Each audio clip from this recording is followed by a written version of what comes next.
the roof over your head. Every door seems to shut in front of you. All the calls that I made Friday. Friday, and these are to who? All the agencies in Augusta.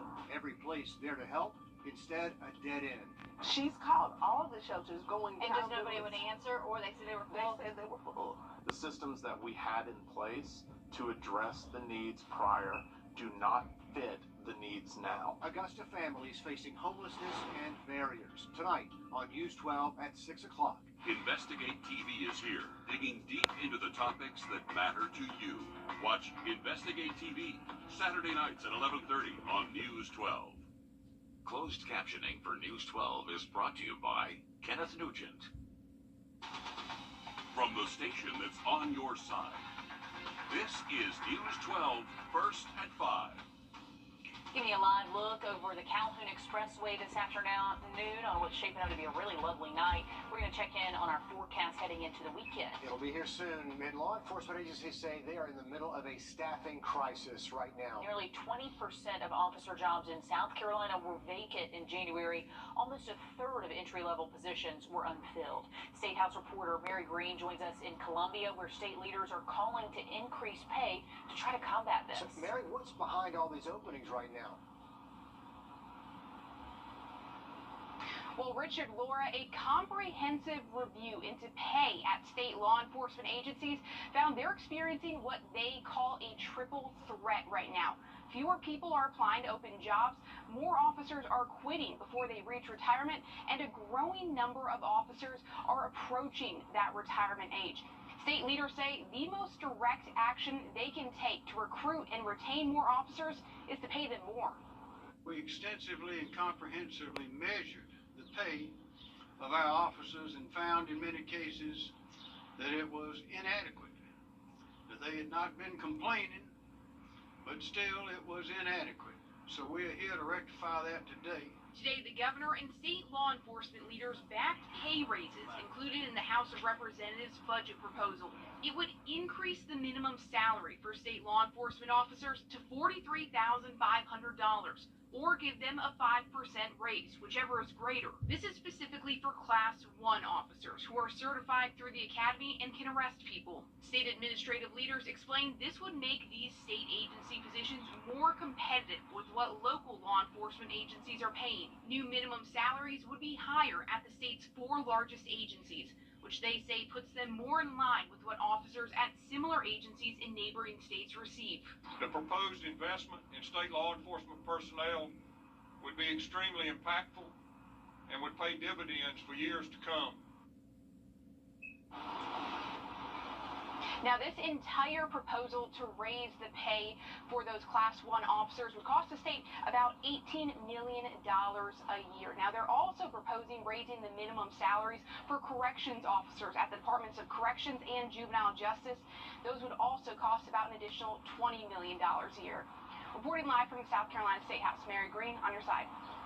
Mary, thanks a lot for that. I know it would help out a lot of people across South Carolina. The entire House of Representatives will take up this plan in the overall budget debate starting later this month. We will track that for you.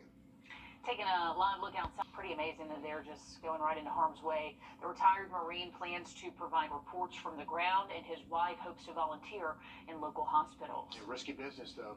A South Carolina man shot and killed by stray bullets in New Orleans. Relatives say Brandon Bovin from Orangeburg was killed last Friday.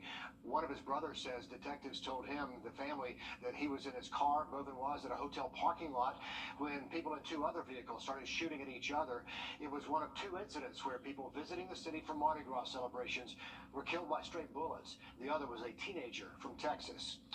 The UGA football commit is out of the hospital after being injured in a shooting last month. George E.J. Lightsey and another man, Maurice Robinson, both shot in an alleged gang shooting. While Lightsey is out of the hospital doing okay, Robinson died from his injuries.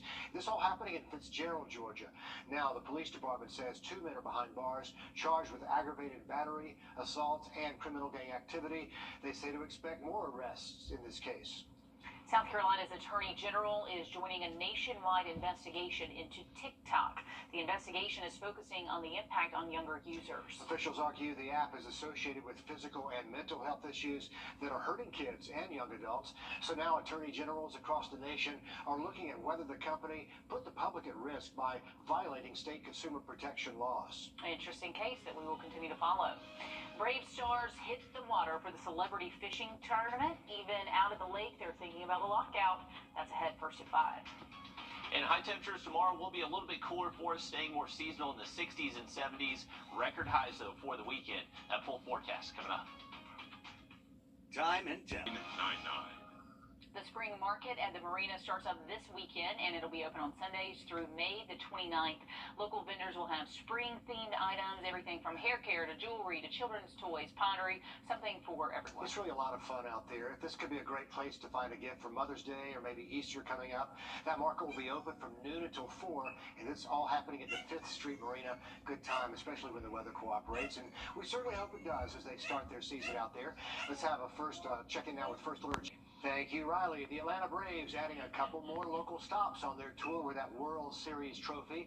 Today they announced Waynesboro and Aiken are being added to the list. You can catch a glimpse of the trophy March 23rd at the Waynesboro Chamber of Commerce, 4 in the afternoon. And then in Aiken, you can stop by the Academy Sports on Fabian Drive, April 19th, also 4 in the afternoon.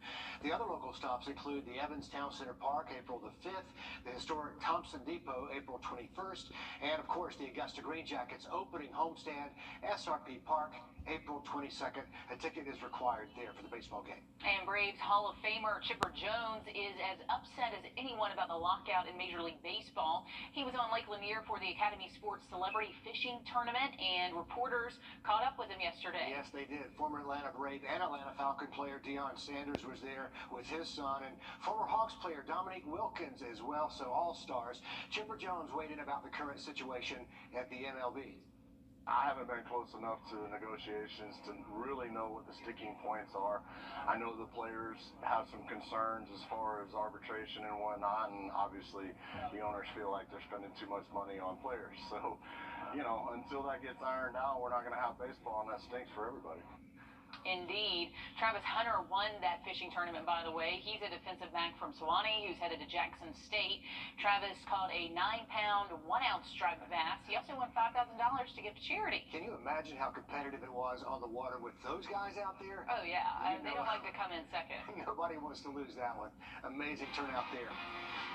A breaking news update to pass along this afternoon about the concert series scheduled to take place at Lake Olmsted Stadium the week of Masters. Right, we just got a statement from C4 Live, the group putting that on, and they say they have temporarily suspended event production after they found some sort of potential structural issue at the stadium a little earlier this week. They say their production team is coordinating with the experts to figure out just how severe the issue is, but it does not look great for that event that is set to happen Masters week. Yeah, they were going to do a total transformation of the old stadium. There's not just a stadium anymore. They're adding a lot to it. So the structure doesn't matter when they start to do all that construction. Bummer. Hopefully good things will come, but we'll keep an ear on that one for you.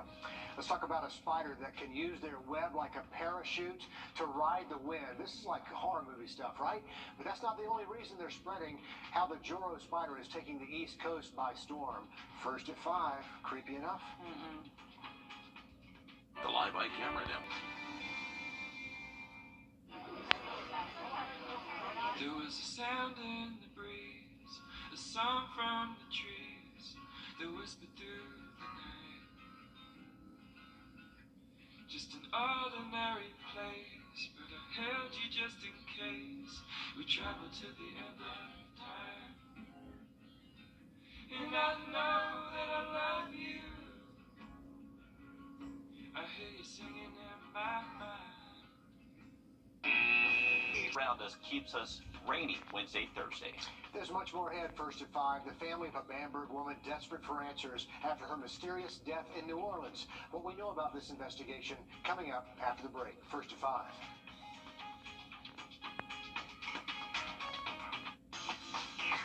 Models are riding daily. See your Honda dealer of the Carolinas. Ray rain is never good for a wedding. Until now. If it rains 1 inch or more on your wedding day, Floyd & Green Fine Jewelers will give you your rings for free. So pray for rain and watch News 12 and NBC 26 this weekend for the weather happening near you. Closed captioning for Kenneth Nugent. From the station that's on your side, News 12, first at 5, continues. Oh, baby. We made it. He made it indeed. Open arms, family, friends, and his dog all there to welcome him home. A North Augusta man savoring each step after a 6-month battle in the hospital. What a journey, but first, still so many questions. In the mysterious death of a young Bamberg woman in Louisiana, an Uber driver dropped off Kaya Whetstone off at the hospital, and she was dead when she got there. It all happened in New Orleans, where Kaya went to school. Today, her family is speaking out publicly for the first time. So let's bring her joining us now in the studio as Kaya's family pleads for answers. Richard, the family is pleading for police and the rideshare service to use that night to give them any details that they have. Kaya's mom entered the news conference stoic, clutching a photo of her daughter today. The night Kaya went missing, she called an Uber around 1 a.m. to head home to check on her dog. She was later dropped off at the hospital over 5 hours later. Her family's attorneys allege that her Uber driver was the man that dropped her off there. A statement from Uber stated Uber's records show the original trip ended without incident. But family wants to know the route of the driver or even just the name of the driver. She's been with me since I was 18 years old. She's my best friend. I brought her here to graduate, not to come pack her up, to bury her. I am asking anyone that knows anything about what happened to my daughter to please come forward. Very strong words from her mother right there. And coming up in the next half hour, we'll be hearing more from her mom and also what the company Uber and the police have to say. Right, Celeste, thanks. Now, in that statement from Uber, they emphasize law enforcement requested information on the driver, the vehicle, GPS data. Uber says they gave investigators all that information, and they are deferring to law enforcement on releasing any more details on the investigation to the family or the public. Closer to home, taking a look. Dropping to the 40s by early tomorrow morning. It will be a little bit cooler start Friday. We'll have a little bit of a wind out of the northeast, temps in the 40s, so a cool breeze out there to start off the day at the bus stop. Heading home from school, though, temps in the mid-70s. Should be beautiful again. Likely going to see some record highs this weekend. We'll have a look at that in the full forecast in just about 10 minutes. A North Augusta couple both sent to the hospital to be treated for COVID. Tammy Wood recovered quickly and went home. Her husband, Terry, he spent months fighting for his life. While he was in a hospital, they spent a whole month unable to see each other. Our Will Volk shows us the moments Terry was finally able to come home. 174 days. It's been such a long road. Tammy Wood's husband, Terry, spent almost half a year fighting for his life. They told us that if he went on the vent, that he wouldn't come off of it, that he would die on the vent, or I would have to tell them to take him off. Terry didn't want her to make that decision. He stayed off the ventilator, and he told doctors not to revive him, even when his oxygen levels got dangerously low. And I was panicking. I was calling everybody, and Teresa and everybody, they were all praying on the phone. They kept praying for a miracle. And if you ask his family, and he's coming, he's fixing to come around the circle, baby. They'll tell you that's what they got.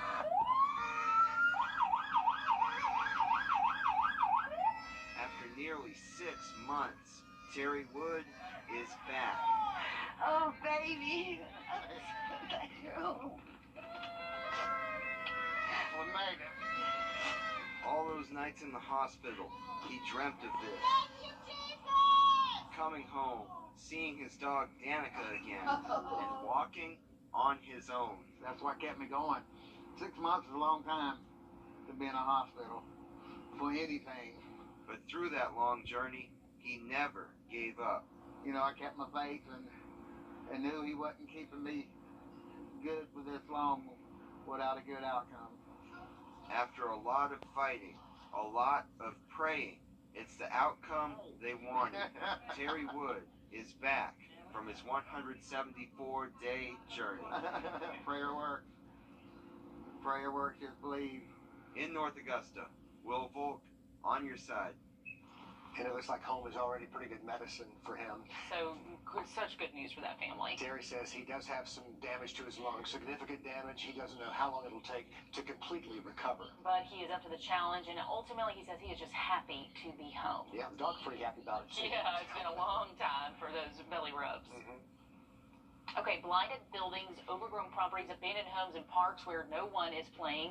It's a story that's true for several historic Augusta neighborhoods. We've told you about some efforts to revitalize the Lady Walker and Harrisburg neighborhoods. Well, the Sand Hills neighborhood is another historic area overrun by blight and outdated properties. Right, now this is a community right next to Somerville. You can see Sand Hills on the map over here. It's just highlighted here. AU Somerville campus nearby, Harrisburg nearby. All this is an area south of Augusta National, south of the Augusta Country Club. Kennedy Harris live at Sand Hills for us right now with how leaders are working on a revitalization plan, a lot like the one they are doing to tackle blight in Laney Walker. Kennedy. Yeah, well, you know about the Laney Walker project. This is a similar project, just on a much smaller scale. The goal is, instead of tearing down blighted properties like the old store you see behind me, the goal is to bring these properties back to life. It's a quiet community. Forgotten parks, empty lots, and historic buildings live within. It's a unique community because it is historically one of the only places that African Americans could live.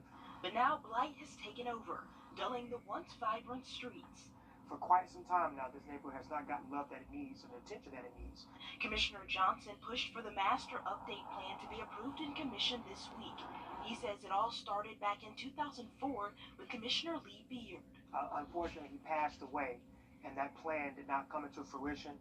It was put on hold, overshadowed by bigger projects like Laney Walker and Harrisburg. But now Sand Hills will get their own. The plan calls for street paving and sidewalk maintenance, restoring abandoned parks, getting rid of blighted homes and empty lots, and refurbishing about 19 business spaces.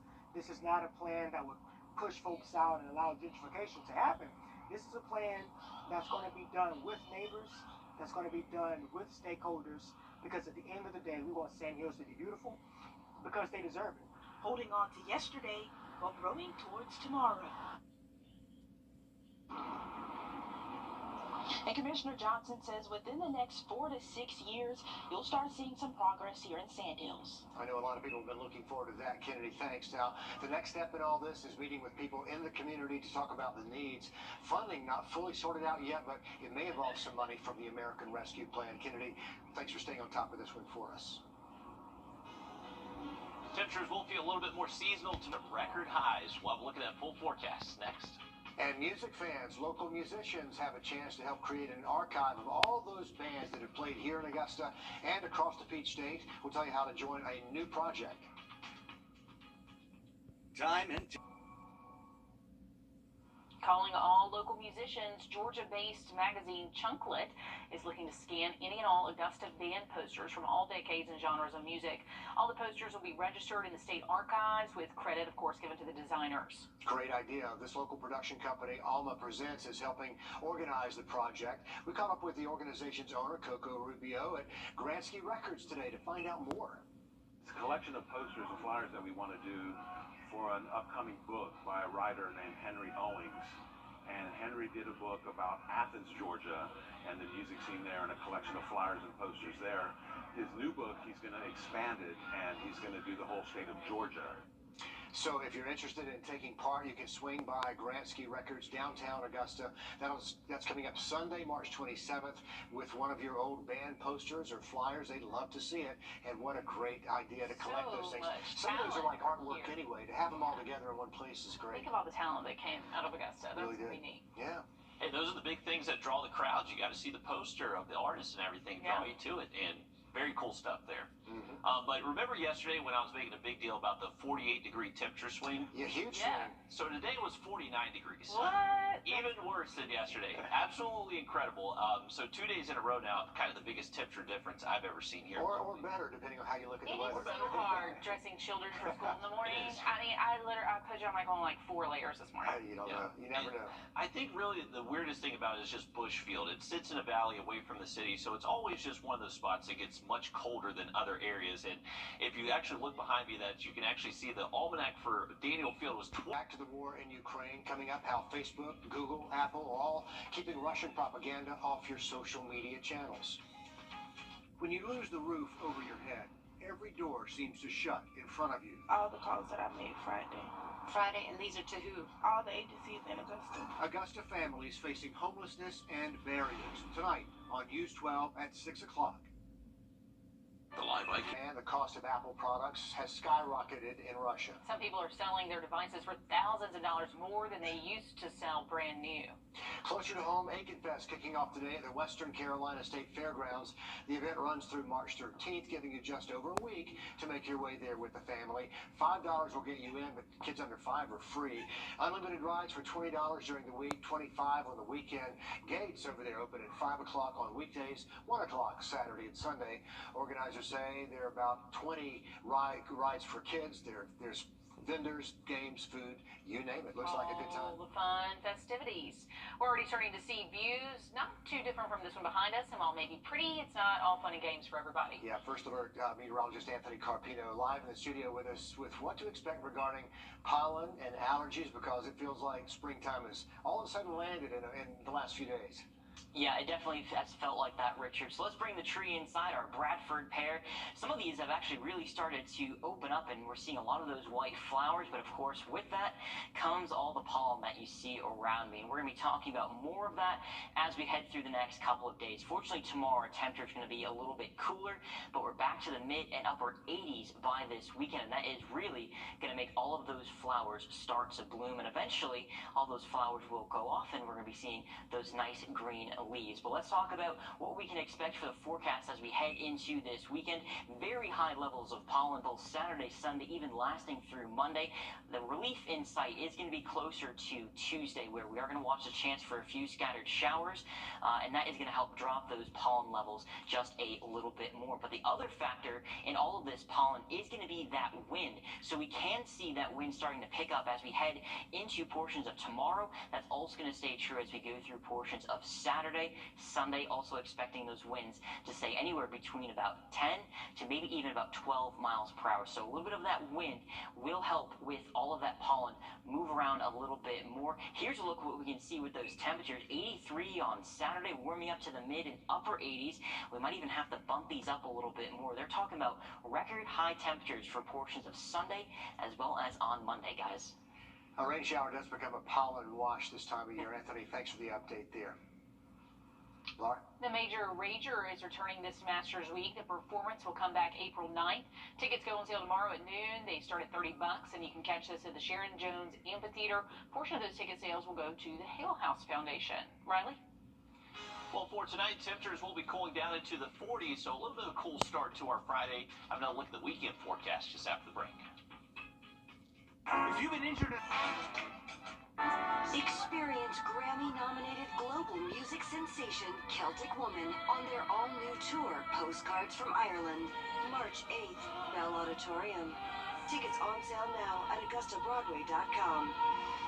When the power goes out, keep everything on. Call High-Tech Power Systems Incorporated, your authorized dealer for Kohler and Generac generators. High-Tech is not a heating and air company that also sells generators. High-Tech is specialized in generators for over 30 years.